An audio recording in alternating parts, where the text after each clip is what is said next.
পারমাণবিক ইস্যুতে সমঝোতায় আসতে একের পর এক বৈঠক করছে যুক্তরাষ্ট্র ও ইরান। যুক্তরাষ্ট্রের দাবি, ইরানের কাছে কোনোভাবেই পারমাণবিক অস্ত্র থাকতে পারবে না। অন্যদিকে ইরানের দাবি, তারা কোনোভাবেই ইউরেনিয়াম সমৃদ্ধকরণের প্রক্রিয়া বন্ধ করবে না। এমন পাল্টাপাল্টি দাবির মধ্যেই এই ইস্যুতে এক বিস্ফোরক তথ্য উপস্থাপন করেছে আন্তর্জাতিক আণবিক সংস্থা।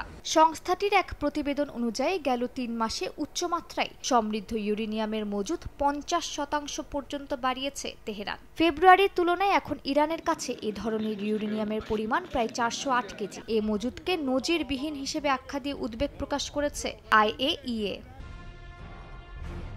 প্রতিবেদনে আরও বলা হয়, ইরান এখনও এমন ৩টি কেন্দ্রে পরিদর্শনের অনুমতি দিচ্ছে না যেখানে অতীতে গোপনে পারমাণবিক উপাদান ব্যবহারের অভিযোগ আছে। সংস্থাটি বলছে বিষয়টি শঙ্কার।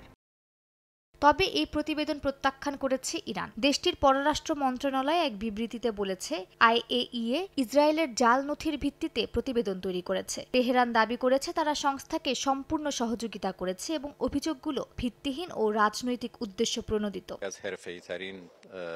এদিকে ইরানি পররাষ্ট্রমন্ত্রী আব্বাস আরাকচি জানান, যুক্তরাষ্ট্রের প্রস্তাবনা নিয়ে ওমানের মধ্যস্থতায় আলোচনা চলছে এবং ইরান নিজেদের জাতীয় স্বার্থ ও অধিকার অনুযায়ী তা মূল্যায়ন করছে। অন্যদিকে ইসরায়েলের প্রধানমন্ত্রী বিনিয়ামিন নেতানিয়াহু এ প্রতিবেদনকে গুরুতর অভিহিত করে বিশ্ব সম্প্রদায়কে তৎপর হওয়ার আহ্বান জানিয়েছেন। তবে ইরানকে সরাসরি সামরিক হুমকি দেননি তিনি।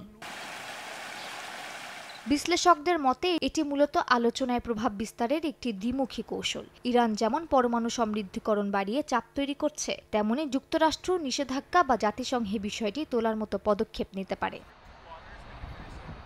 মালিহা সুহরাওয়ার্দী, সময় সংবাদ।